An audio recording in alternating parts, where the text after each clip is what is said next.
My name is Katey Forsyth. And I am Xavier Hayden. And for our project, we did an SIRPD model. The basic idea is that there's a new virus spreading throughout the human population called mutant or croak syndrome, i.e. MOX. And there are three possible outcomes for an infected individual. They can recover normally, they can die, or they can develop superpowers. We designed the model so that the chance of dying is higher than the chance of developing superpowers. And despite this risk, there's a proportion of the population who have decided that the chance to get these powers is worth the risk of dying, and therefore they're going to engage in risky behaviors in order to increase their chances of becoming infected.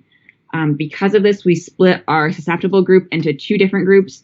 So the risky susceptible group are the people who really want to be the next Avengers and are taking risks in order to get infected. And then the safe susceptible group is the population who are either afraid of getting superpowers or don't want to risk dying, et cetera, et cetera. And they're going to behave in ways that prevent them from getting the infection. Our motivation for designing this model was that we were really interested in designing a model where there was an infectious disease that had a desirable outcome, and therefore some portion of the population would want to get infected. We went with a disease that can lead to developing superpowers, because it seemed fun and because we see it all the time in superhero fiction. But historically, there is a precedent for this type of behavior so before we had the chickenpox vaccine, parents held events like pox parties where essentially there would be one kid who had chickenpox and they would have healthy kids come over and play with this sick kid so that the healthy kids would get infected. And therefore develop immunity to chickenpox because it's much less dangerous for a child to have chickenpox than for an adult. So here's our model diagram. You can see the relation to the typical SIR. The big additions that we made were these P and R boxes representing powered individuals and our risky susceptible group. So a lot of the interesting dynamics we found were between the S and R boxes as we created different rates of folks wanting to indulge in riskier behavior in order to have a higher chance of getting powers versus those that were more wanting to play it safe and not kind of risk their life in order to obtain powers. From this model diagram, we created our equations. Which were pretty typical of what we've done closer to the beginning of the semester.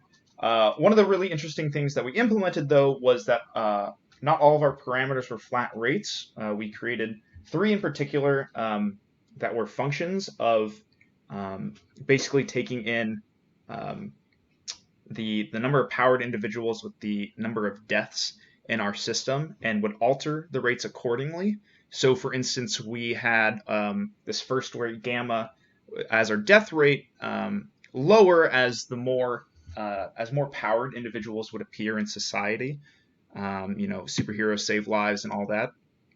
And then as we increase D and P, our omega R and omega S also rise in relation with each other.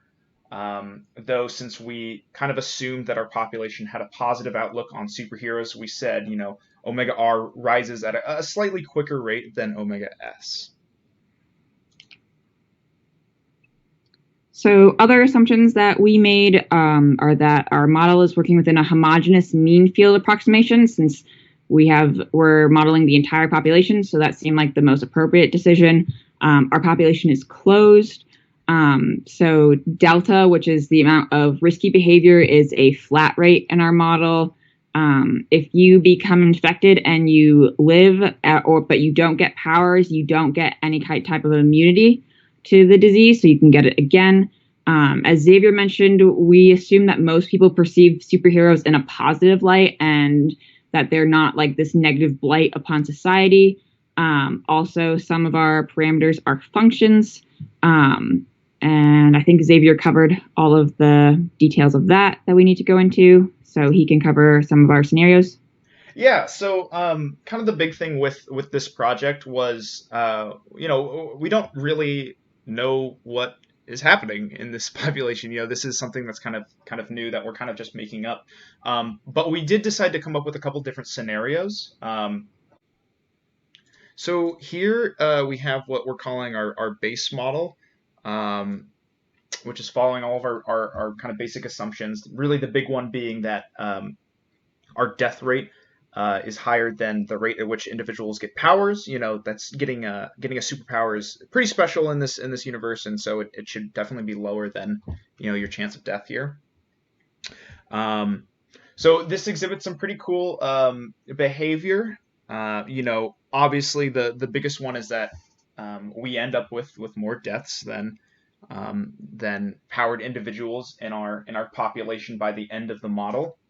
We can see both our susceptible groups drop to essentially zero. But some less obvious features that were kind of cool to see were a jump in that first bump in our red line. Our risk group ends up contributing to the outbreak. We see that the green infectious line doesn't begin to rise until our red line has increased enough to really affect the model. And then once that happens, we really start to see kind of deaths and powers kind of start to take off, which is pretty interesting.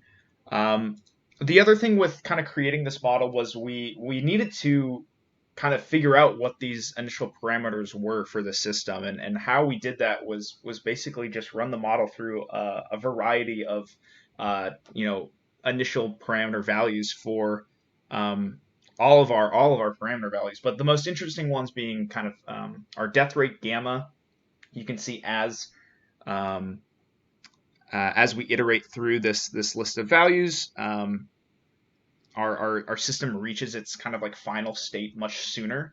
Lines kind of flatten out at a quicker rate with gammas as a higher rate, which kind of makes sense in our model.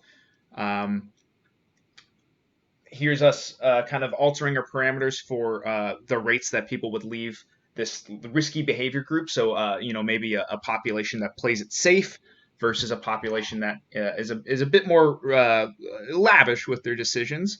And as we increase this rate, we see that, as people opt for safer behavior, more people remain in the safe susceptible group. And then finally, this is, again, just altering the parameter at which people enter our risk group. And so as we increase this rate, we see people opt for risky behavior, and in turn see those actually end up outnumbering those in the safe group. For our second scenario, we tried to introduce the idea of, one of our base assumptions was that people had a positive light of superpowers, but this isn't the case in every society. In, like, say, the X-Men movies, there's a whole big anti-mutant movement. And so what if we tried to implement that into our population, basically by decreasing the rate at which, instead of people more willing to join their riskier, the risk group as powered individuals increased, it actually decreased. And what's really neat is that we didn't really see a huge effect. You can see some changes in the graph with our base model, but overall, the dynamics relatively seem to stay the same for a number of our test varieties. You can see kind of here as we move through lower and higher ones that sure our ending risk and safe groups kind of get closer together, but overall nothing huge occurs based on this like anti-mutant stance, which was a kind of cool thing to realize that, this type of prejudice didn't really affect the model in a huge way. And then I'll throw it back to Katey for our third scenario. So in our third scenario, we decided to make delta, which is the infection rate amplifier, or the interest in developing superpowers, into a function such that the delta increases as the number of infected people increases. So instead of this being a flat rate, it is now going to vary. And one way to think about this particular scenario is that people in the risky susceptible category started taking even larger risks than they did in the base model, because they have this increased interest in developing powers and are therefore willing to take even more risks in order to get infected. As you can see, these graphs are very, very similar. So this change in how Delta is formed didn't really affect things, which we found interesting because in COVID-19, we've definitely seen how people's tolerance for risk and whether or not they're willing to go outside without a mask and various other things change. And almost immediately, there's a difference in the numbers that we see of infection rates and all that. So we think that maybe there's an issue with our model, or maybe MOX is just not as contagious as COVID-19. So the effects of increased risky behavior aren't seen the way they are with COVID-19. And then when we initialized our delta function with a larger value at 0.8, there are some differences with the base model. For instance, we noticed that the risky susceptible group is always going to be smaller than the infected group. And we think this is because the risky susceptible group is getting infected so quickly because they're taking these increased chances that they just can't keep up with the infectious population.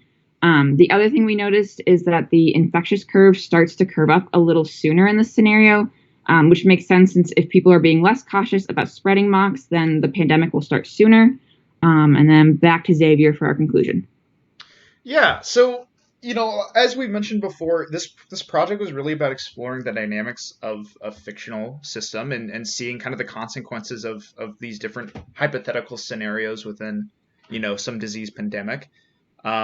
We started with our relatively simple model and expanded it to kind of fit our needs and desires with how we were imagining this kind of disease to function. So it was a really big exploratory process, testing out all these different scenarios, shifting parameters just to see what happened. It was pretty complex working with the 5-dimensional system and messing with it in kind of a analytical way, just because that is in itself so difficult to do.